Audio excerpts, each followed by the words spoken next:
வணக்கம். நம்ம இன்னைக்கு சிவகங்கை மாவட்டத்தில் இருக்கிற திருமலைக்கு வந்திருக்கிறோம். திருமலைங்கிற பேரில் தமிழ்நாட்டில் எடுத்துக்கிட்டிங்கன்னா கிட்டத்தட்ட நிறைய ஊர் இருக்குது. திருமலை ஒரு புனிதமான கோவில் இருக்கிற மலைக்கு திருமலைன்னு பெயர் சூட்டியிருக்கிறாங்க. இது சிவகங்கை மாவட்டத்தில் இருக்குது. மற்ற இன்னொரு திருமலை எல்லாருக்கும் தெரிந்த திருமலை திருப்பதி திருமலை. திருநெல்வேலி மாவட்டத்தில் திருமலை இருக்குது. திருவண்ணாமலை மாவட்டத்தில் திருமலைன்னு இருக்குது. அது ஒரு முக்கியமான சமண கோவில். அது சிவகங்கை மாவட்டத்தில் இருக்கிற திருமலையில் தான் நம்ம இப்போ இருக்கிறோம். இதுதான் கிட்டத்தட்ட ஒரு 1000 வருஷத்துக்கு முன்னாடியிலேருந்து மக்கள் பயன்பாட்டில் உள்ள படிக்கட்டு. ஆனால் இந்த வழியாக இப்போ ஏறுறது கிடையாது. அந்த பக்கம் பக்கவாட்டிலெல்லாம் படிக்கட்டு போட்டிருக்கிறாங்க. இந்த மலையில் என்ன சிறப்பு அப்படின்னு எடுத்துக்கிட்டிங்கன்னா, இந்த மலை கிட்டத்தட்ட ஒரு 10,000 வருஷமாக மனிதர்களுடைய வசிப்பிடமாக புழக்கத்திலேயே இருக்குது.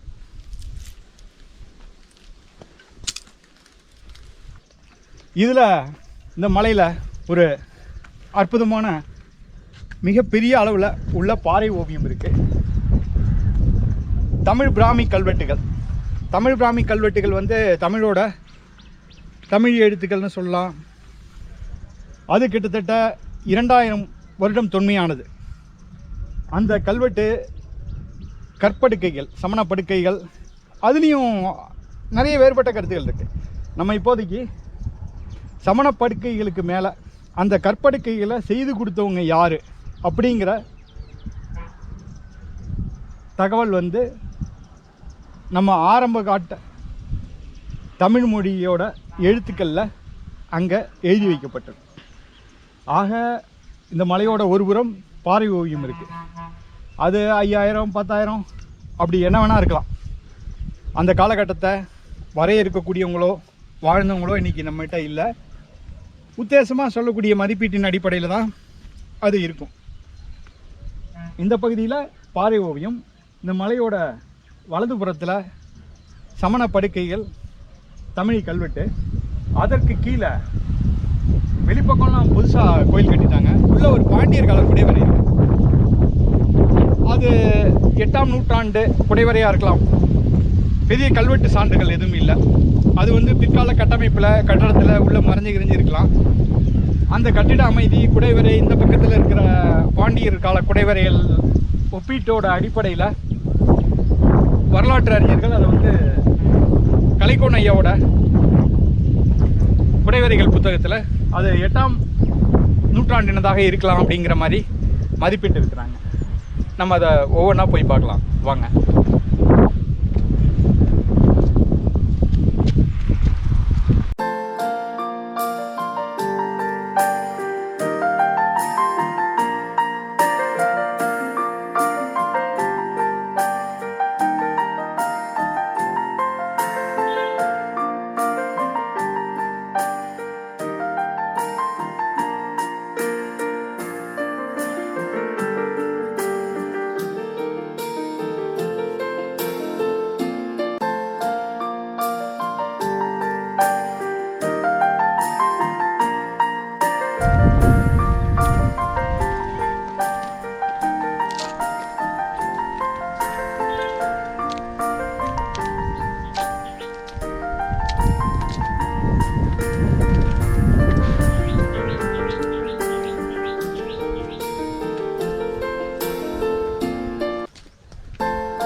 இது தமிழக தொல்லியல் துறையால் போடப்பட்ட கைப்பிடி கம்பிகள்.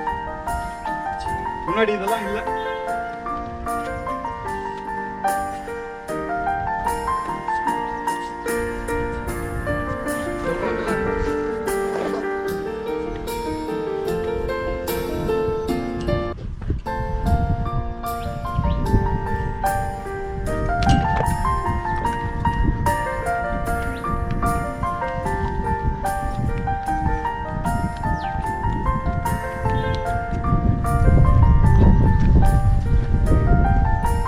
மலைப்பகுதிகள் எப்பொழுதுமே பரவசம் அளிக்கக்கூடியதாக இருக்கிறது. எதனால் அப்படின்னு கேட்டிங்கன்னா, ஒரு உயர வந்த பிறகு சுற்றி பச்சை பசுமையாக சூழ்ந்து கிடக்கிற பூமி கொடுக்குற ஒரு பேரானந்தம் இருக்கே,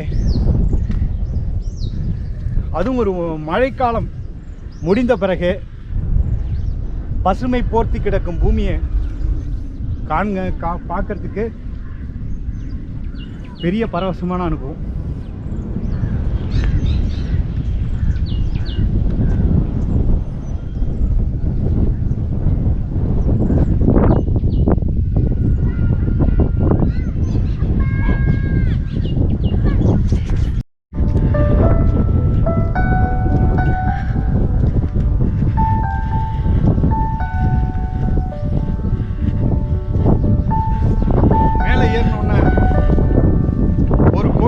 அஸ்திவார கட்டமைப்பு மட்டும் இருக்கு. அதிஷ்டானம் அப்படிங்கிற சொல்லக்கூடிய அமைப்பு பிற்காலத்தில் கட்டப்பட்ட அமைப்பு. பிற்காலம் அப்படின்னா ஒரு 200-300 வருஷத்துக்கு.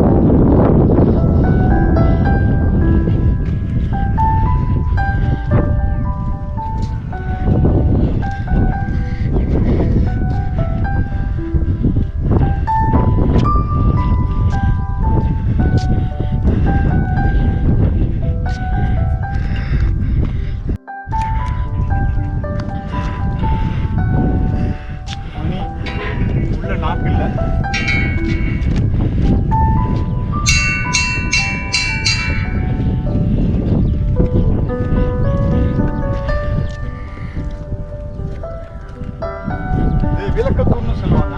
இதனோட உச்சியில் விளக்கு போடுறதுக்கு ஒரு குழி மாதிரி ஒரு அமைப்பு இருக்கும்.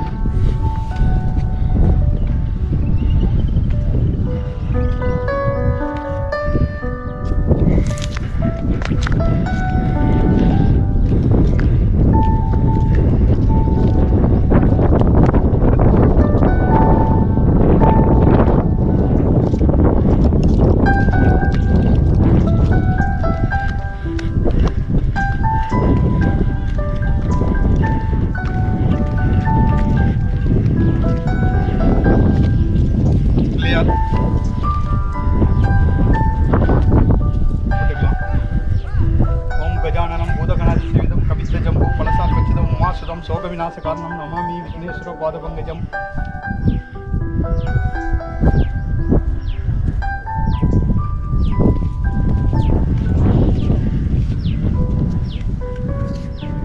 இந்த மலையோட வலதுபுறம் இப்போ வந்துட்டு அந்த கற்படுக்கைகள் இருக்கு, சமண படுக்கைகள் அப்படின்னு சொல்லப்படுகிற கற்படுக்கைகள்.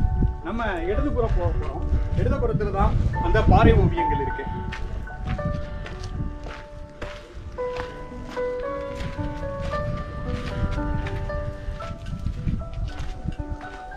இயற்கையாகவே கூரை மாதிரி அமைப்புள்ள பாறை, மழை வெயிலுக்கு உட்கார்ந்து ஓய்வு எடுத்துக் கொள்ளலாம்ங்கிற மாதிரி.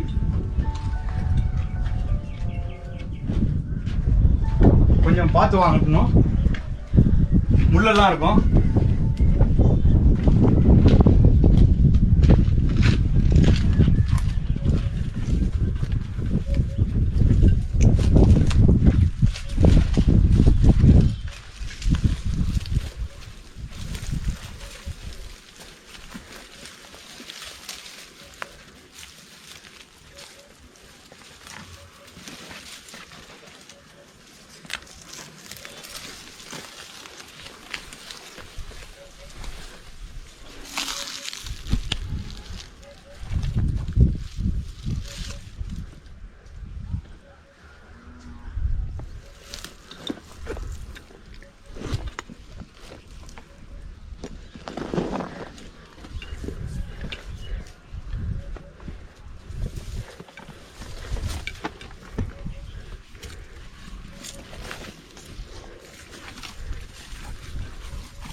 என்ன காமிக்கணும்? நீ அதை பார்த்துட்டு வந்தீங்கன்னா நான் ஏறுறதை காமிக்கணும்.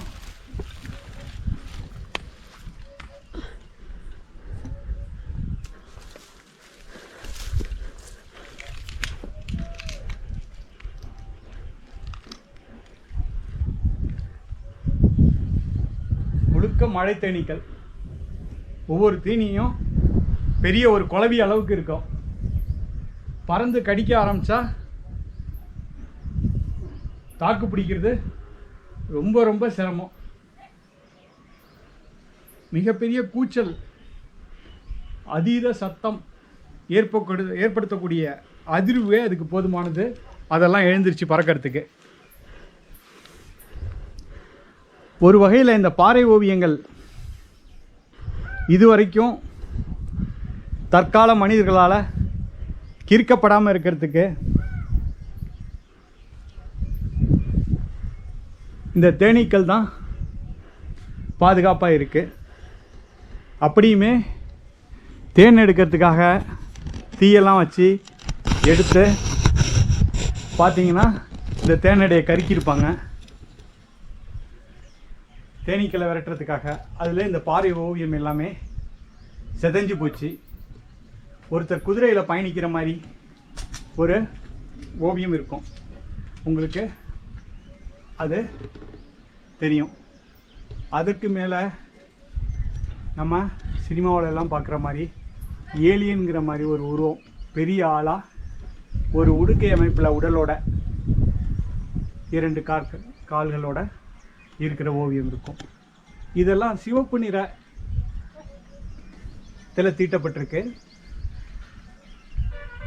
அது ஒன்று மூலிகையிலிருந்து இந்த நிறத்தை எடுத்திருக்கலாம், இல்லாட்டி பாறைகள்லேருந்து எடுத்திருக்கலாம். இந்த பாறையோட உட்பக்க குழி முழுக்க ஓவியங்கள் தீட்டப்பட்டிருக்கு. இந்த பகுதியிலையும் ஏற்கனவே கட்டின தேனை எடுக்கிறதுக்காக பார்த்தீங்கன்னா தீயை வச்சு சுட்டு எடுத்துருக்குறாங்க. அப்படியும் இந்த தேனீக்கள் பெரிதாக இடம் மாறலை. ஆனால் ஓவியங்களில் சில இது அழிஞ்சு போச்சு. சிவப்பு நிறத்தில் காணப்படுறது தான் ஓவியம். இந்த ஓவியங்கள்லேருந்து என்ன நமக்கு இங்கே இருக்கிற ஓவியங்களில் என்ன சிறப்பு அப்படின்னா, வில்லு வந்து கிட்டத்தட்ட 5000 வருஷத்துக்கு முன்னாடி மரக்கிளைகளில் வளைச்சி வில் செய்து வேட்டையாட கற்றுக்கிட்டு இருப்பாங்க அப்படிங்கிறதுக்கான சான்றான ஓவியங்கள் இங்கே 2 இருக்குது. அதுதான் மேலே தூக்கு, அப்படியே இடது பக்கம் சுற்று, உனக்கு லெஃப்ட் சைடு லெஃப்ட் ஹேண்ட் அப்படியே சுற்று.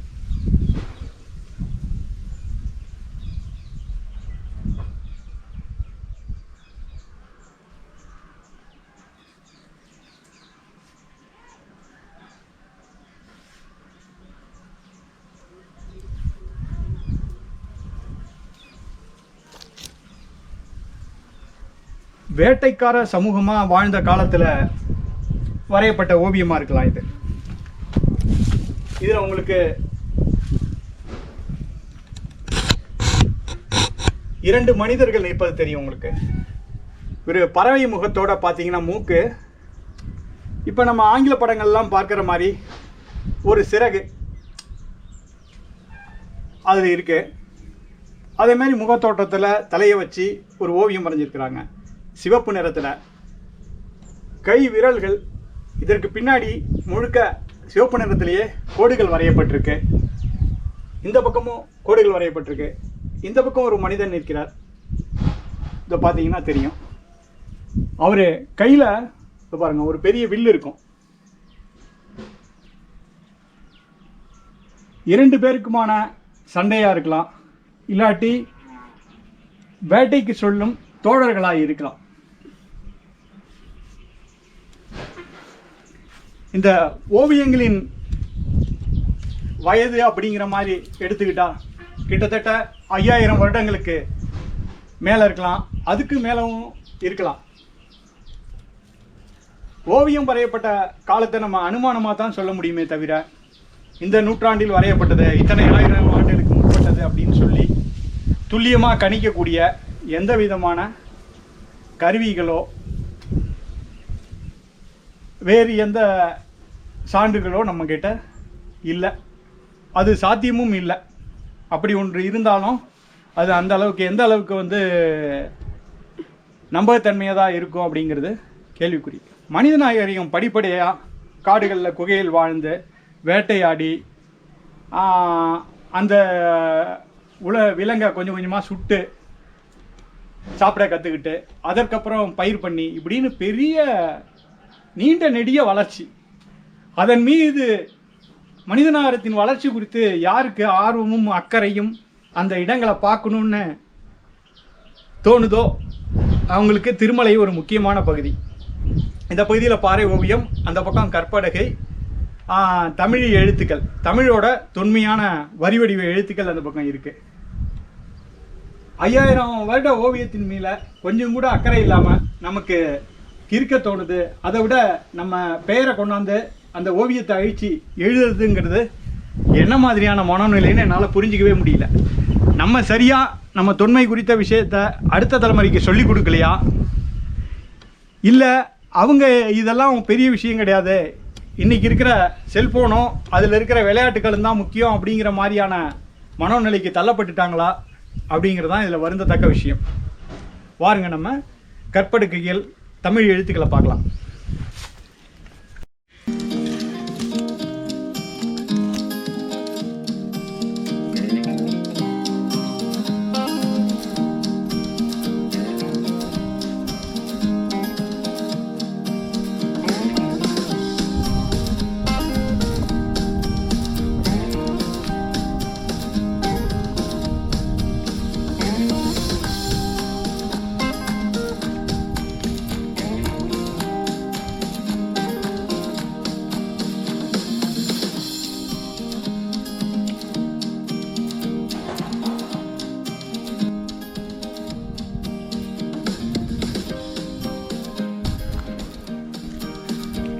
இப்போ இந்த பகுதியில் நம்ம அந்த கற்படுக்கைகள் மேலே உள்ள தமிழ் தொன்மையான தமிழ் எழுத்துக்களை பார்க்க போகிறோம்.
இது கற்படுக்கைகள், சமண துறவிகள் அல்லது ஆசீவ துறவிகள். இப்போ இது புதிய கருத்து தான் ஆசீவ துறவிகள்னு. இதற்கு முன்னாடி சமண துறவிகள் தங்கி இந்த மலையை சுற்றியுள்ள ஊர்களில் வசிக்கிற மக்களுக்கு கல்வியும் மருத்துவமும் போதித்தார்கள் அப்படிங்கிறது தான் இது வரைக்கும் இருந்த தகவல். இப்போ ஒரு புதிய கருத்து ஆசீவகத்துக்கான கற்படுக்கைகள் இதுன்னு உருவாகிருக்கு. அதாவது அவங்கவுங்க ஆய்வுப்படி அதை விட்டுடலாம். நம்ம இந்த மேலே இந்த தண்ணி வழிஞ்சி ஒரு புருவ மாதிரி அமைப்பு, நான் ஏற்கனவே இந்த சமணப்படுக்கை குறித்த பதிவில் சொல்லியிருக்கிறேன். அதே மாதிரி செதுக்கிட்டா இந்த தண்ணி வழிஞ்சு இப்படியே ஓடிடும். இதில் கால்வாய் மாதிரி வெட்டியிருக்கிறாங்க. வெளிப்புறம் போகிறதுக்கு. இதே மாதிரி பண்ணி கொடுத்தது இதை பாளி அப்படிங்கிற மாதிரி சொல்கிறாங்க. சமண பாழி அப்படிங்கிற மாதிரி தான் நம்ம நிறைய நூல்களில் குறிப்பிடப்பட்டிருக்கு. அந்த அடிப்படையில் இதை செய்து கொடுத்தவர் பற்றிய ஒரு பழந்தமிழ் கல்வெட்டு இருக்கு. இதில்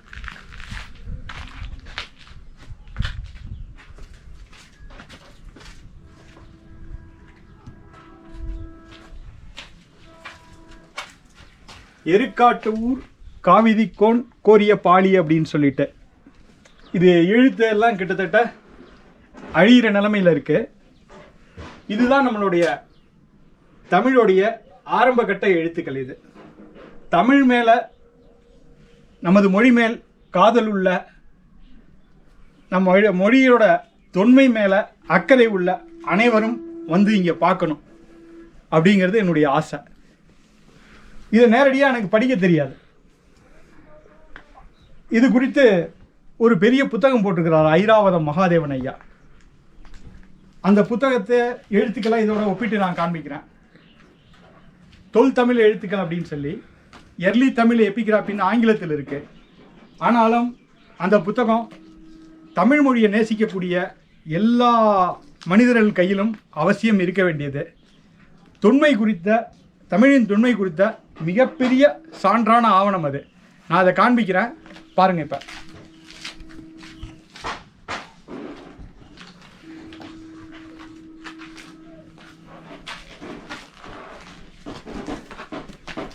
எர்லி தமிழ் எபிகிராபி அப்படின்னு சொல்லிட்டு இதில் இருக்கிற அட்டைப்படத்தில் இருக்கிறது மீனாட்சிபுரம் மாங்குளம் மதுரை பக்கத்தில் இருக்கு. ஐராவதம் மகாதேவன் செம்மொழி தமிழாய்வு நிறுவனம் வந்து இதை பதிப்பிச்சிருக்கிறாங்க. இதில் தான் இந்த கல்வெட்டை பற்றி இருக்கு. இது எந்த காலத்தில் இதை படி எடுத்தாங்க அப்படிங்கிறது தெரியல. நீங்கள் அந்த எழுத்துக்களோட ஒப்பிட்டு பார்க்கலாம். இந்த கடைசி எழுத்து மட்டும் இதோட பொருந்தி போகுது. அடுத்த எழுத்தெல்லாம் இதெல்லாம் கொஞ்சம் கொஞ்சமாக செதஞ்சிக்கிட்டு வருது. இதில் அதற்கான விளக்கமும் கொடுத்துருக்குறாங்க. இதுதான் நம்ம தமிழோட ஆரம்பக்கார எழுத்து. எருக்காட்டு ஊர் காவிதிக்கோன் கொரிய பாளி பளி அப்படின்னு தான் இதில் சொல்லப்பட்டிருக்கு. பொதுவாக இந்த சமணப்படுக்கை பாளி அப்படிங்கிற மாதிரி குறிப்பிடப்பட்டிருக்கிறேன். இதுதான் நம்ம தமிழ் மொழியுடைய ஆரம்ப காலம், அதாவது 2000 வருஷம் கிட்டத்தட்ட நெருக்கி சொல்லலாம். இந்த புத்தகம் எல்லாரும் வாங்குங்க. இதில் குறிப்பிடப்பட்டிருக்க இடத்துக்கு மொழி வாழ்க அப்படின்னு சொல்கிறத விட இந்த இடத்துக்கு தொடர்ச்சியாக பயணப்படுறது தமிழ் மொழியை, அதனுடைய தொன்மையை போற்றக்கூடிய செயல் அப்படின்னு நான் கருதுகிறேன். பக்கத்துலேயும் அதே மாதிரி ஒரு படுக்கை இருக்குது. வாங்க போகலாம்.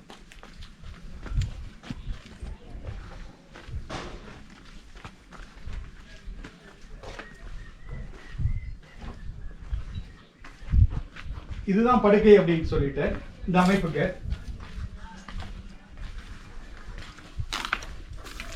இது எல்லாம் வந்துட்டு இன்னைக்கு குடிக்கிறவங்களுக்கான புகலிடமா மாறிட்டது. வருத்தமான செயல். இது இப்படி வந்து நம்ம படுத்துக்கலாங்கிற மாதிரியான அமைப்பு தான். இங்கே படுத்தாவே அவ்வளோ நிறைவாகவும் நிம்மதியாகவும் இருக்குது. படுத்ததோட பார்வையில் வந்து பார்த்தீங்கன்னா இந்த கூரையும் வானமும் எவ்வளோ அழகாக தெரியுது அப்படிங்கிறது உங்களுக்கு தெரியும். படுத்துக்கிட்டு பார்த்தா இந்த கூரை தான் தெரியுது, மேலே நீல வானம். இந்த வாழ்க்கையெல்லாம் இன்றைக்கி ரசிக்கக்கூடிய ஆட்கள் ரொம்ப ரொம்ப குறைவாக தான் இருக்கிறாங்க. இது முழுக்க ஒரு குகை. இது 2000 வருஷமாக மனிதர்களுடைய பயன்பாட்டில் இருக்கிறதுங்கிறதே ஒரு அற்புதமாக இருக்குது. கடைசி வரைக்கும் பயணிக்கலாம். அதோ அந்த பக்கம்லாம் வவ்வால் வந்து உள்ள நிறைய இருக்கு.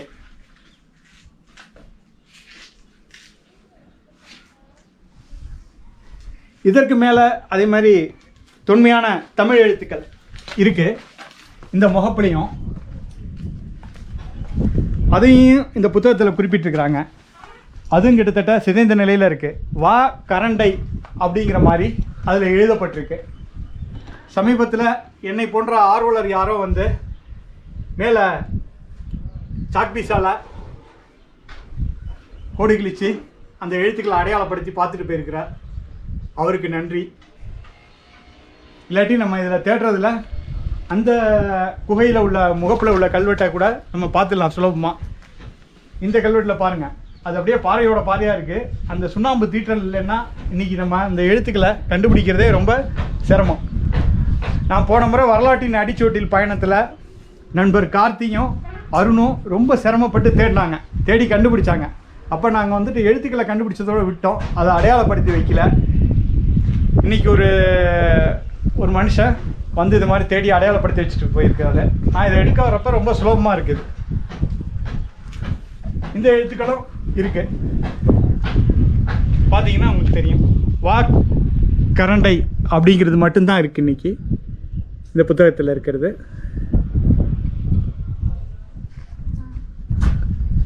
தமிழோடைய தமிழ் பிராமி, தமிழி இப்படின்னு பல வகையில் சொல்லப்படக்கூடிய தமிழ் மொழியோட ஆரம்பகட்ட எழுத்துக்கள் இவை தான். ஒவ்வொரு தமிழாயவராக பிறந்த ஒவ்வொருத்தரும் இந்த இடத்துக்கு வந்து இதை பார்க்கணும் அப்படிங்கிறது என்னோட ஆசை. வாங்க கீழே குடைவரை கோயிலை நோக்கி பயணிக்கலாம். அங்கே இருக்கிறது நம்ம சமண படுக்கைகள் பார்த்தோம். இது ஒரு சமண இருக்கை, வந்து உட்காந்துக்கிட்டு அப்படி சாஞ்சிக்கிட்டு இருக்கிற மாதிரி. எல்லாமே கருங்கல் பாறைகள் மேலே தான் செய்யப்பட்டிருக்கு. இதற்கு பாருங்கள், 2 கற்கள் இயற்கையாகவே தாங்குகிற மாதிரி இருக்குது. அதில் உள்ள அமர்ந்துக்கிற மாதிரி நான் உட்கார்றேன், நீங்கள் பாருங்கள்.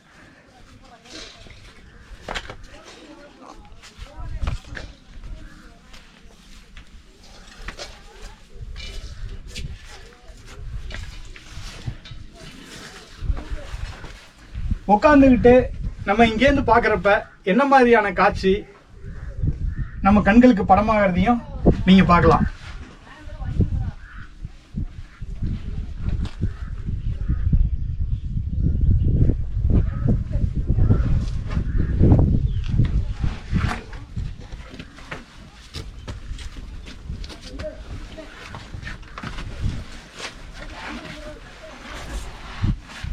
ரெண்டாயிரம் வருஷத்துக்கு முன்னாடி முனிவர்கள் இந்த இடத்துல வாழ்ந்துருக்கிறாங்க. அவங்க அமர்ந்த இடத்துல உட்காந்து அவங்க பார்த்த மாதிரியான காட்சிகளை நம்ம இங்கே பார்க்குறோம் அப்படிங்கிறது ஒரு சிலிர்ப்பான அனுபவமாக இருக்குது. செம்மையாக சிலுன்னு காற்றடிக்குது. மணி கிட்டத்தட்ட 11 ஆகுது. ஒரு பொட்டு வெயில் தெரியல, சிலிர்னு இருக்குது. நான் இந்த இடத்துக்கு கோடையில் வந்திருக்கிறேன், மழைக்காலத்தில் வந்திருக்கிறேன். ஒவ்வொரு தடவையும் ஒவ்வொரு விதமான அனுபவம். காலையில் எழுந்திரிச்சு சில பேருக்கு போக்குவரத்து நெரிசலில் வாகன புகைக்கு நடுவே எழுந்திருக்கக்கூடிய சூழல், கூச்சலுக்கும் ஏகப்பட்ட சத்தத்துக்கும். அதில் சில பேர் ஆசீர்வதிக்கப்பட்டவங்களாக இருப்பாங்க. குருவிகள் சத்தத்துக்கு இடையே எந்திரிக்கக்கூடிய சூழல் சில பேருக்கு வாய்க்கும். ரொம்ப அபூர்வமான மனிதர்களுக்கு தான் காலையில் எந்திரிச்சு ஒரு மலைச்சரிவை, மரங்கள் அடர்ந்த சோலையை பார்க்கக்கூடிய வாய்ப்பு இருக்கும். அதே மாதிரி மனிதர்களில் ஆசீர்வதிக்கப்பட்ட மனிதனாக இங்கே வாழ்ந்த துறவி இருக்கலாம். அந்த அனுபவத்தை பெற ஒரே ஒரு தடவை திருமலை வாங்க, வந்து இந்த இடத்துல உட்காந்து பாருங்கள்.